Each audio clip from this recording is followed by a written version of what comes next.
Olá, irmãos e irmãs, amigos internautas, seguidores desse canal. Estamos aqui mais uma vez dando a passadinha, para transmitir mais um recado da parte do Senhor para nosso conforto e consolação espiritual, para nossa edificação espiritual. O assunto de hoje vai ser: a serpente continua na haste. A serpente continua na haste. E antes que falemos do assunto, nós pedimos a você que dê o seu like e o seu joinha. Se essa mensagem te tocar, compartilhe com outras pessoas. E quem ainda não é inscrito no canal, a gente não cansa de dizer, desejar se inscrever, aperte lá em inscrever-se, toque no sininho lá e seja bem-vindo a essa comunidade. Não tenha medo de ser feliz conosco, tá? Para nós é um prazer receber-vos ou recebê-los aqui no nosso canal. Muito bem, o assunto de hoje se baseia no tempo de Adão e Eva. Tem como base 3 tempos: tempo de Adão e Eva, tempo de Moisés e tempo de Jesus. É porque nós vamos falar hoje daquela serpente que Deus mandou Moisés produzir e hastear, colocar lá numa haste. Está lá baseado no livro de Números, capítulo 21, versículo 4 a 9. E no decorrer, nós vamos ver o significado prático tem para nós hoje. No tempo de Adão e Eva, teve serpente. Em Gênesis 2,17 diz assim, Deus falando: vocês comam de todos os frutos das árvores do jardim, só não no fruto da árvore da ciência do bem e do mal. Diz no 2,17, mas da árvore da ciência do bem e do mal dela não comerás, porque no dia em que dela comeres, certamente morrerás. Até pelo o tempo verbal, a pessoa verbal aí, está falando só com Adão. Eva ainda não tinha sido criada. Dela não comerás. No dia em que comeres, certamente morrerás. Não é morrereis. Estava falando para Adão. Antes que Eva fosse criada, Deus deu essa ordem para Adão. Em seguida que foi criado Eva. Depois que termina essa passagem aí, que fala na criação da mulher. Já em Gênesis 3,4 diz o seguinte: então a serpente disse à mulher: certamente não morrereis. Deus falou para Adão claramente que ele não comesse do fruto da árvore da ciência do bem e do mal, porque se comesse morreria. Depois, quando já existia a mulher, ele disse para a mulher que não era assim, não morreriam. Aí no versículo 6 também do capítulo 3 diz assim: então tombou do seu fruto, Eva, tombou do fruto da ciência do bem e do mal, comeu e deu também a seu marido, e ele comeu com ela. O primeiro erro aí, parece que quem errou mais gravemente aí foi Adão, porque ele tinha ouvido de Deus. Enquanto ele ouviu de Deus que não comesse, porque se comesse morreria, nessa ocasião Eva não tinha ouvido, mas ele passou a notícia para Eva, e a serpente veio tentar enganar. O que conseguiu? Eva, Então ela achou bom o fruto, tomou, comeu, deu ao seu marido e ele comeu. E as consequências não temos condição de dizer agora. Todo mal, toda tragédia aconteceu, inclusive a morte. Sobre esse primeiro ponto aí, nós tiramos aqui 2 conclusões. Primeira, Adão e Eva foram rebeldes, porque sabiam diretamente de Deus, e Deus não mente. Não cabia ter dúvida, porque tinha sido ouvido diretamente de Deus. Eles foram rebeldes a Deus. E isso significa ter sido picado pela cobra, pela serpente venenosa. Significa isso, assim, simbolicamente, dá para se entender isso. Contraindo o veneno da serpente, que se chama pecado. A partir daí eles passaram a ter em si o veneno da serpente. A influência do diabo, essência do diabo, que se chama pecado. E o pecado nós podemos até fazer uma equação, que pecado é igual a rebeldia, mais inclinação interior para o mal, mais queda, mais transgressão, e que no final é igual à morte. São assuntos bem básicos, mas muito importantes, que se tenha conhecimento disso, para entender o perigo. A segunda conclusão: após a queda original, essa passou a ser a evolução do pecado. Concupiscência, tentação, pecado e morte. Quem falou isso para nós foi o apóstolo Tiago, no capítulo 1, nos versículos 14 e 15. No versículo 14 ele diz o seguinte: mas cada um é tentado quando é atraído e engodado pela sua própria concupiscência. No versículo 15 diz o seguinte: depois, havendo a concupiscência concebido, dá à luz o pecado, e o pecado, sendo consumado, gera a morte. Nós aqui colocamos até uma observação aqui, que a concupiscência mais a tentação geraram o pecado. O pecado é filho da concupiscência mais a tentação. Digamos que um é a mãe e o outro é o pai. Geraram o pecado. E o pecado sozinho gerou a morte.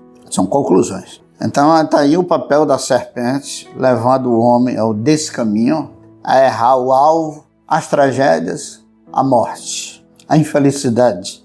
No tempo de Moisés, que foram 15 séculos antes de Cristo, a serpente foi uma sombra, uma alegoria, um tipo da serpente, né? A serpente foi um tipo. O tipo apontava para Satanás, a serpente, que picou muita gente, e a serpente ardente da haste, um tipo, uma sombra, uma alegoria do Redentor que viria, o Cristo Jesus, que já veio. Bendito seja Deus. Precisa da gente analisar isso com bem paciência, pensar, entender. Eis aqui o que está lá em Número, eu parafraseei cada versículo, né? De Números 21, 4 a 9, onde fala sobre as serpentes ardentes e a serpente de metal. Ardentes. Dá para se entender que essas serpentes ardentes seriam serpentes venenosas. O contexto aqui desse texto de Números, capítulo 21, versículo 4 a 9, era o caminho pelo deserto. Do versículo 4, o povo ficou com a alma angustiada, porque eles estavam dando volta, né, fazendo zigue-zague pelo deserto. Não puderam passar lá pela terra dos Edomitas, e aí ficou com a alma angustiada. E disseram: para que foi que tu não tirou a gente do Egito? Mas antes a gente tivesse morrido lá, morresse lá. Nós estamos sem água, sem pão, só temos esse pão vil, né? Que era o maná. E aí no versículo 5 murmuraram contra Deus e contra Moisés. No versículo 6, Deus mandou as serpentes ardentes que mordiam o povo e morreu muita gente. Muita gente. Foi o castigo, foi Deus que mandou. No versículo 7, o povo vem a Moisés, reconhece e confessa o pecado. Pede intercessão, o que Moisés fez. E nos versículos 8 e 9, tem qual o mesmo sentido, os dois versículos, está a resposta do Senhor. Pega, faz uma serpente de metal, tem quem diga, comentaristas bíblicos, que era de bronze, né? Um tipo de metal, né?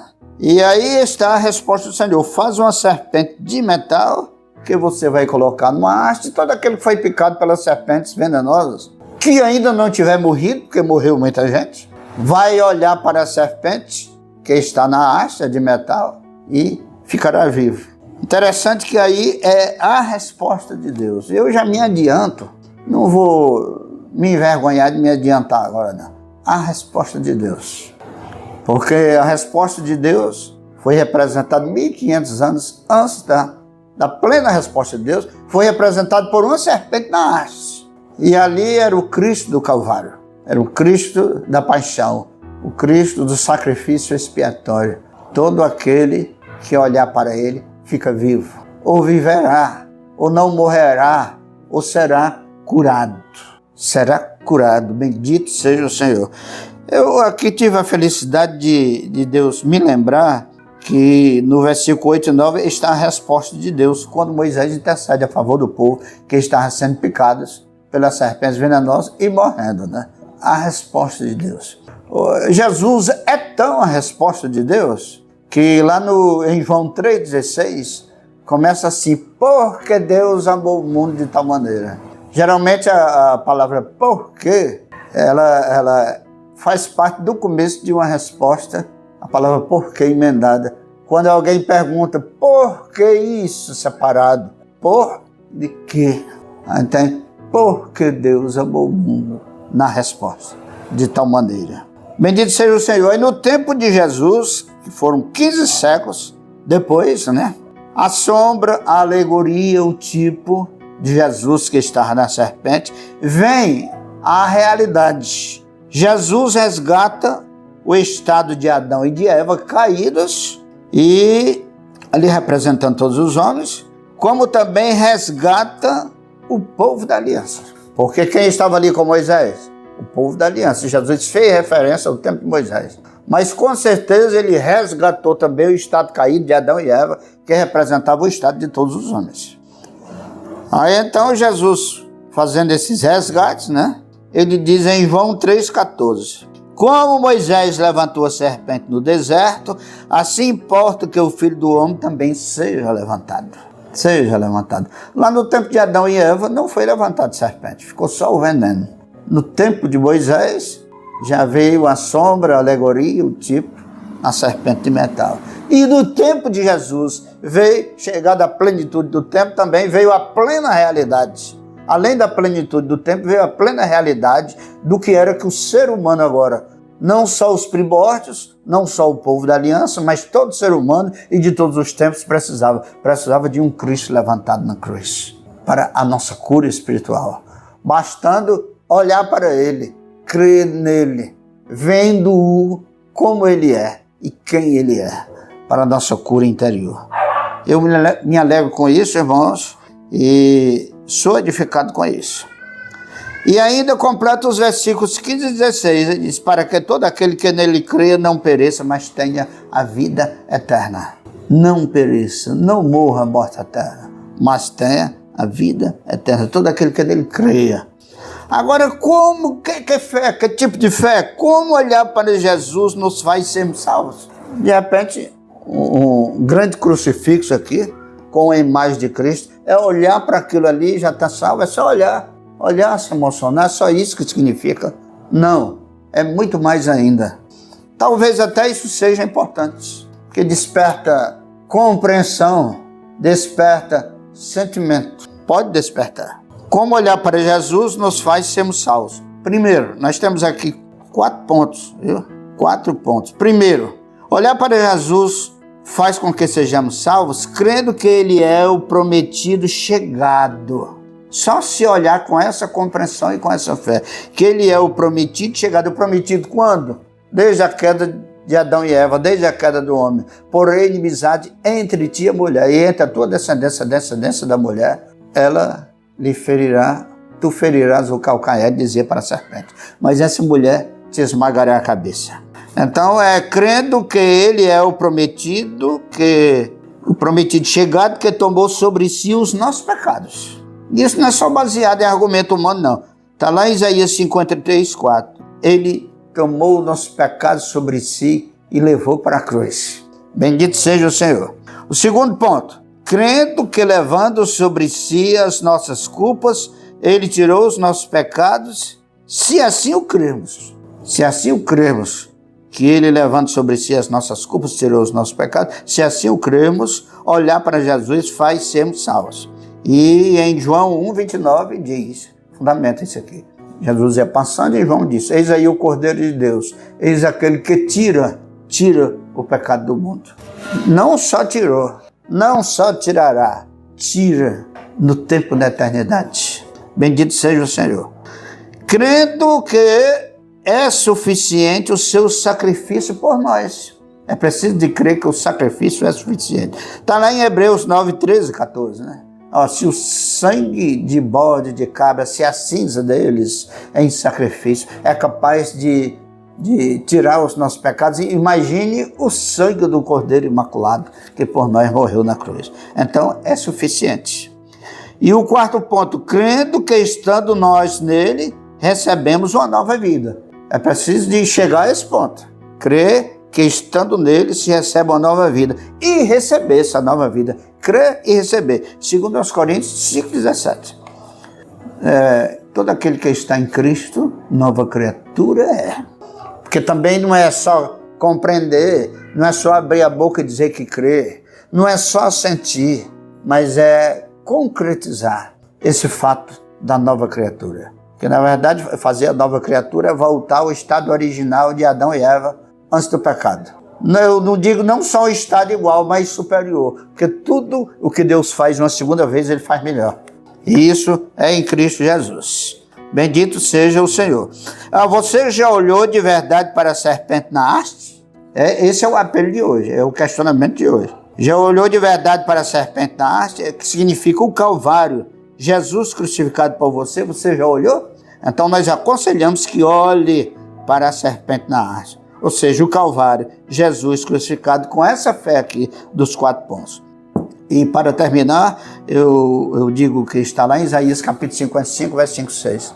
Buscai o Senhor enquanto se pode achar, invocai-o enquanto está perto. Ele está à tua disposição, Ele está perto porque a palavra chegou a ti. Então eu quero Deus Pai Todo-Poderoso, o seu Filho Salvador e o Espírito Santo nos abençoe, em nome de Jesus.